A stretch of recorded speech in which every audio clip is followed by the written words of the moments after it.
Update लिएर COVID-19 को सम्बन्धमा उपस्थित छु। पहिलो अपडेट म प्रयोगशालाको परीक्षणको नतिजामा गराउन चाहन्छु। हालसम्म जम्मा पीसीआर विधिबाट भएका परीक्षणको संख्या 8081 छ। त्यसैगरी र्यापिड डायग्नोस्टिक टेस्टबाट भएको परीक्षणको संख्या 21486 छ। यसरी कुल परीक्षणको संख्या हालसम्म 29567 रहेको छ। गत 24 घण्टामा नयाँ परीक्षणहरू 2168 वटा भएका छन्। आरडीटी परीक्षण सबै जिल्लामा हिजोदेखि सुरु भइसकेको अवस्था छ। थप परीक्षणको लागि किटहरू हामीले सबैजसो प्रदेशहरूमा पुर्याइसकेका छौं। त्यसकारणले अब अझ बढी र्यापिड डायग्नोस्टिक किटको संख्या बढ्नेछ। क्वारेन्टाइनमा रहेका व्यक्तिहरू आजको दिनमा 5180 वटा हुनुहुन्छ। यो संख्या यहाँहरूले नोटिस गर्नुभएको होला, दिन प्रतिदिन घटिरहेको छ। त्यो भन्नुको मतलब विभिन्न विधिबाट गरिएका परीक्षणहरूसँगै नेगेटिभ आएका व्यक्तिहरूलाई घरमा थप होम क्वारेन्टाइनको लागि पठाएको अवस्थाले गर्दा यो संख्या घटिरहेको छ। आइसोलेसनमा रहेका बिरामीहरू आजको दिनमा 103 जना हुनुहुन्छ, जसमा उपत्यका भित्र 5 जना र उपत्यका बाहिर 98 जना हुनुहुन्छ। कल सेन्टरको अपडेट गराउन चाहन्छु। हाम्रो दुईवटा कल सेन्टरहरू हो 1115 र 1133, जसमा गत 24 घण्टामा 2241 वटा कलहरू आएका छन्। यो सबै कलहरूको हाम्रा स्वास्थ्यकर्मी साथीहरूले सम्बोधन गरेर त्यहाँ सोधेका प्रश्नको जवाफ दिनुभएको छ। कोभिड-19 सम्बन्धी हाम्रो मोबाइल एप छ, हाम्रो स्वास्थ्य नामको, र वेब पेज छ covid19.mohp.gov.np।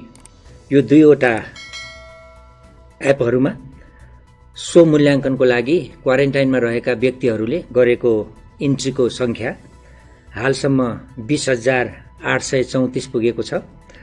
गत 24 घण्टामा थप 704 जनाले इन्ट्री गराउनु भएको छ।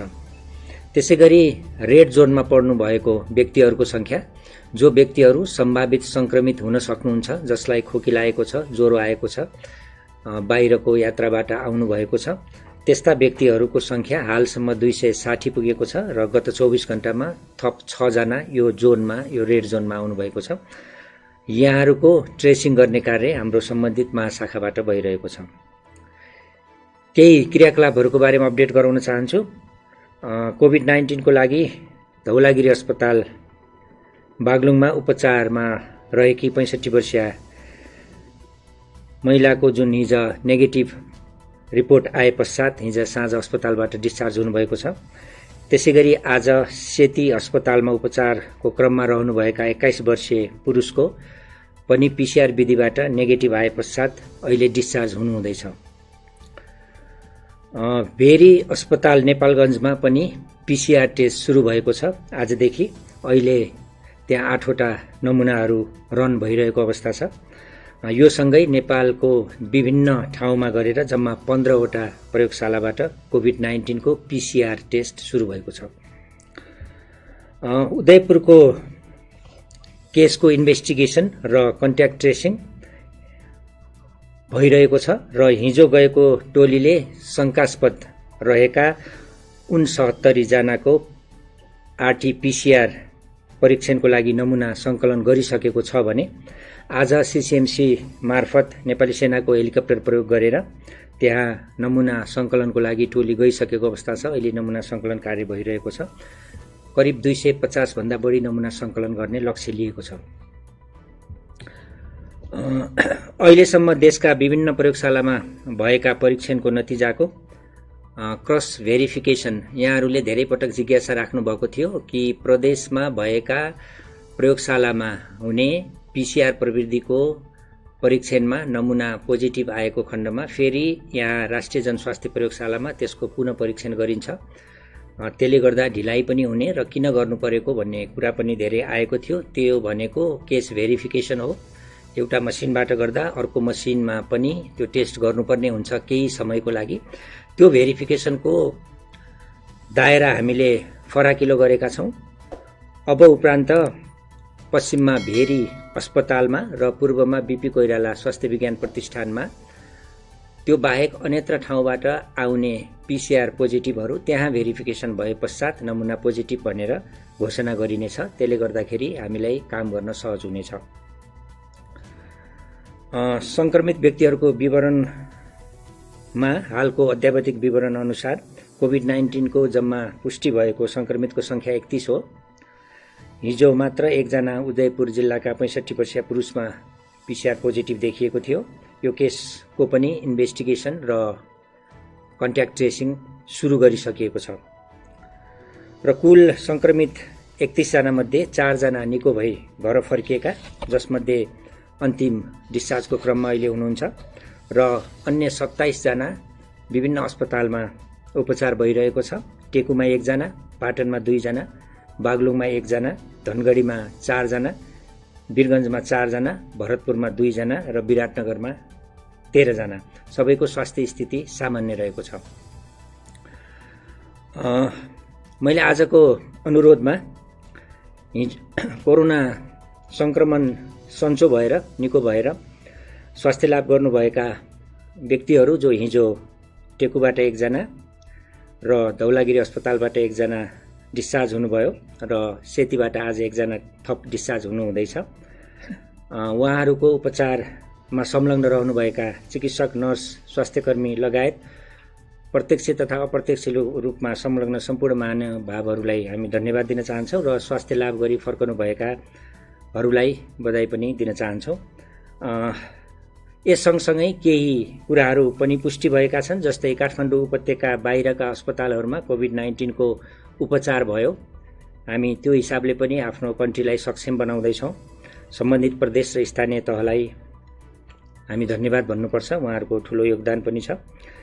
स्वास्थ्य लाभ गर्नुभएका व्यक्तिहरूले अनुभवहरू सुनाउनु भएको छ। संक्रमणलाई परास्त गर्न आत्मबलको जरुरी छ। संक्रमितलाई भेदभाव र विभेदपूर्ण व्यवहार गर्नु हुँदैन। परिवार र समुदायबाट सहयोग हुनुपर्छ यो कार्यमा भन्ने कुराहरू उहाँहरूले भन्नुभएको छ, त्यो म रिपिट गर्न चाहे। त्यसैगरी क्वारेन्टाइनको पालना र दूरी कायम गर्दा उहाँहरूको घर परिवारलाई सरेन, त्यो राम्रो कुरा हो। त्यसले गर्दाखेरि यो कुरा हामीलाई थप बल पुगेको छ कि जो पनि व्यक्तिहरू क्वारेन्टाइनमा हुनुहुन्छ उहाँहरू क्वारेन्टाइनको अनिवार्य नियमहरू पालना गर्नुहोस् र सोसियल पर्सनल डिस्टेन्स चाहिँ मेन्टेन गर्नुहोस्, जसले गर्दाखेरि अन्यमा रोग सर्दैन। त्यसैले अन्तिममा कोरोना संक्रमण रोकथामको लागि भौतिक दूरी कायम गरौँ, अन्य दूरी कम गरौँ। आत्मीयताको दूरी, धैर्यताको दूरी, स्वास्थ्य, स्याहार, खानपान, पारिवारिक मेलमिलाप, आपसी सद्भाव, यसको चाहिँ हामी दूरी घटाउनुपर्छ, यो काम गर्नुपर्छ, यो सद्भावहरू कायम राख्नुपर्छ भन्दै एउटा विषय जो चाहिँ हिजोदेखि धेरै पत्रपत्रिका अनलाइनहरू मार्फत पनि आएको छ, हाम्रो स्वास्थ्य तथा जनसङ्ख्या मन्त्रालयको ध्यान आकर्षण पनि भएको छ। एकजना चिकित्सकलाई सोधिएको पत्रको बारेमा र त्यो बारेमा र त्यसको सत्य कुरा के हो, तथ्य कुरा के हो र अहिलेको के अपडेट छ, यो सहित यो विषयमा प्रश्न पारिदिनु हुन म स्वास्थ्य तथा जनसङ्ख्या मन्त्रालयका सहसचिव रघुराम विष्टज्यूलाई यहाँ निम्ताउँदै बिदा हुन्छु। नमस्कार।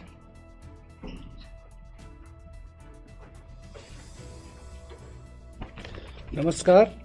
स्वास्थ्य तथा जनसङ्ख्या मन्त्रालयको विज्ञप्ति अघि नै हाम्रो प्रवक्ताज्यूले भनेको जस्तै विषयमा यहाँ प्रश्न गर्न गइरहेको छु।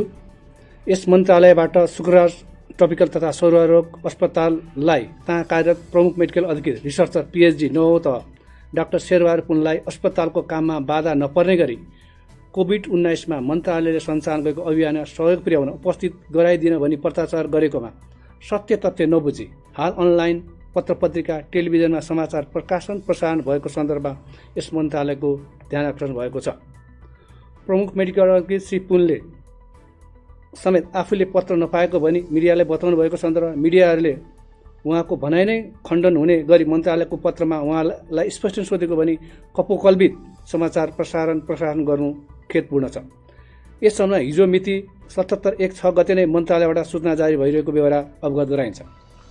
बिना प्रमाण यस्ता मनगन्तव्य हेडलाइनका समाचार बनाई मान्य मन्त्रीज्यूको चरित्र हत्या गर्ने, कोभिड-19 को रोकथाम नियन्त्रण उपचारमा खटिने टिमको ध्यान भङ्ग गरी जनतामा नैराश्य छर्ने कार्य भएको हुँदा यसको जति नै शब्दमा निन्दा गरे पनि अपर्याप्त हुने देखिन्छ।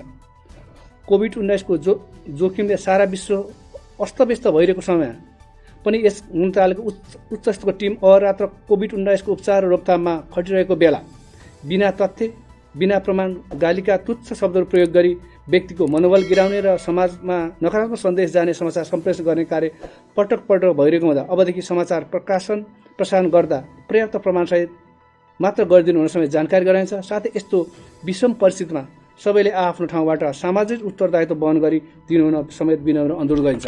अझ यसलाई स्पष्ट गर्नको लागि स्वास्थ्य तथा जनसङ्ख्या मन्त्रालयले डाक्टर पुनको सम्बन्धमा जारी भएको पत्रको विस्तृत ब्यौरा पढ्न गएको छु।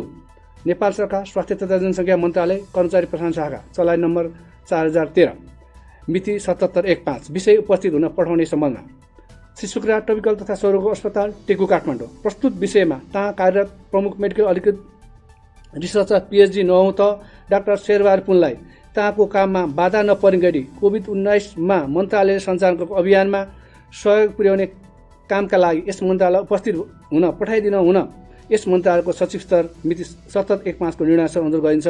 उपसचिव यही ब्यौराको पत्र लेखेर हामीले उहाँलाई मन्त्रालयमा उपस्थित हुन डाकेका थियौँ। उहाँ मन्त्रालयमा उपस्थित पनि भइसक्नु भएको बेहोरा पनि यहाँहरू अनुरोध गर्दै अहिलेको विज्ञप्ति र मन्त्रालयको अपडेट यी समाप्त भएको बेहोरा पनि अनुरोध गर्दै मन बिदा हुन्छ। हस्, धन्यवाद।